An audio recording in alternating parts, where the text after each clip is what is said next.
ওকে, আজকে হচ্ছে তোমাদের ন্যারেশন নিয়ে আমি ক্লাস নিব। তো এই ন্যারেশনে অনেক সমস্যা রয়েছে। তো আমি আজকে যেটি নিয়ে আলোচনা করবো সেটি হচ্ছে যে ন্যারেশনে কোন কোন ক্ষেত্রে চেঞ্জিংটা হবে না। অনেকেই ভুল করে বসে যে আসলে কোথায় পাস্ট টেন্স হবে এবং কোথায় প্রেজেন্ট টেন্স হবে এবং কোন জায়গাগুলোতে ন্যারেশনের ক্ষেত্রে চেঞ্জিং হবে না, সেই সেন্টেন্সগুলো নিয়ে আমি আলোচনা করবো আজকে। তো দেখো, প্রথমে আমি যেটি লিখেছি, হি সেজ আই অ্যাম ইল। দেখো, যদি এটাকে আমরা রিপোর্টিং ভার বলি, অর্থাৎ এই পার্টটাকে আমরা রিপোর্টিং ভার বলি আর এটাকে রিপোর্টেড স্পিচ বলি, তাই না? তো দেখো, যদি এই ক্ষেত্রে দেখো হি সেজ মানে এটা প্রেজেন্ট ইনডিফিনিট টেন্সে আছে, এটা হচ্ছে প্রেজেন্ট ইনডিফিনিট টেন্সে আছে। যদি এটা প্রেজেন্ট ইনডিফিনিট টেন্স থাকে, দেখো এইখানেও কিন্তু প্রেজেন্ট ইনডিফিনিট টেন্সে রয়েছে। তো সেই ক্ষেত্রে কিন্তু আমাদের টেন্সের কোনো পরিবর্তন ঘটবে না, শুধু পার্সনের পরিবর্তন ঘটবে। সেক্ষেত্রে কি হবে দেখো, সেক্ষেত্রে হি সেজ থাকলে সেইস হবে, হি সেজ। আর এই কোমাটা উঠে গিয়ে, ইনভার্টেড কোমাটা উঠে কি হবে, দ্যাট বসে, এটা আমরা জানি।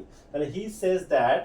এবার দেখো আই, আই কোন পার্সন? আই হচ্ছে আমাদের ফার্স্ট পার্সন। তো আমরা বলেছি ফার্স্ট পার্সন সবসময় কাকে ধরবে?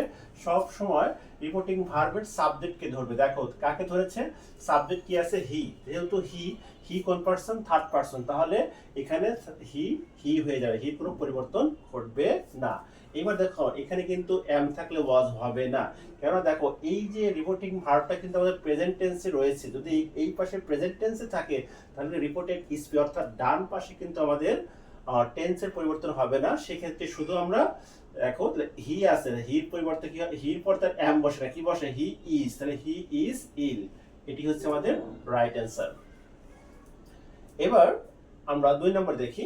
নীলা says we are going to school. দেখো এই বাক্যে কি ঘটেছে? তাই আমরা লিখলাম নীলা। দেখো নীলা এখানে কিন্তু দেখো প্রেজেন্ট টেন্সে রয়েছে, তাহলে নীলা সেজ।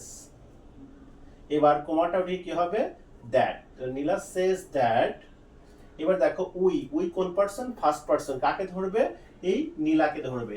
এবার দেখো কিন্তু নীলাকে ধরেছে, কিন্তু দেখো উইটা কোন পার্সনে আছে? উইটা হচ্ছে প্লুরাল। তাহলে সো এই নীলা, নীলার প্রনাউন হচ্ছে হি, আর হির হির প্লুরাল হচ্ছে দে। সো এখানে কি হয়ে যাবে? দে। এবার দেখো এখানে কিন্তু টেন্সের পরিবর্তন ঘটবে না। সো তাহলে দের পর কি বসে? আর। দে আর গোয়িং টু স্কুল। তো আশা করি তোমরা বুঝতে পেরেছো।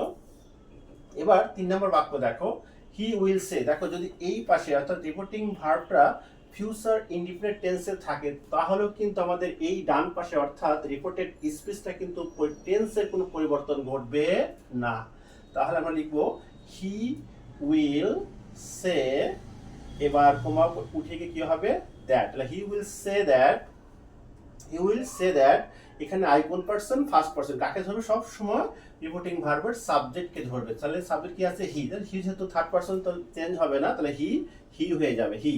আর হির পর কি বসে? যেহেতু আমরা বলেছি যদি এই পারে ফিউচার টেন্স থাকে তাহলে এই পারে কিন্তু টেন্সের কোনো পরিবর্তন ঘটবে না, শুধু সাবজেক্ট অনুযায়ী ভার্বটা বসবে। তাহলে হির পর কি বসে? Is. He is a good student. He is a good student. Okay. এবার 4 নম্বর বাক্যটিতে দেখো কি লেখা আছে। Teacher said to the students the earth moves round the sun. দেখো এই যে টিচার, তাহলে আমরা এখানে ইনডাইরেক্ট করি, আমরা টিচার, টি ই এ, টিচার সেড এর বলতে কি হবে? টোল্ড। আমরা জানি অ্যাসার্টিভ সেন্টেন্সে সেড থাকলে, সেড টু থাকলে টোল্ড হবে। তাহলে teacher told the students, students. এবার কোমাটিকে কি হবে? দ্যাট। ওকে। এইবার দেখো বলছে the earth moves round the সান। এইটা কিন্তু ইউনিভার্সাল ট্রুথ। তো যখন ইউনিভার্সাল ট্রুথ হবে সেই ক্ষেত্রেও কিন্তু আমাদের টেন্সের কোনো পরিবর্তন ঘটবে না, শুধু আমরা এইখানে ইনভার্টেড কমার পরিবর্তে কি দেব? দ্যাট দিব। আর বাকি অংশটা কি হয়ে যাবে? অপরিবর্তনীয় থাকবে। তাহলে the earth moves round the সান। তো এই হচ্ছে বিষয়। তাহলে আমরা দেখলাম যে কোন কোন ক্ষেত্রে ন্যারেশনে আমাদের টেন্সের পরিবর্তন ঘটে, সেটি কিন্তু আমি 4টা বাক্যের মাধ্যমে তোমাদেরকে দেখিয়ে দিয়েছি। তো আশা করি তোমরা বুঝতে পেরেছো। আর ওকে।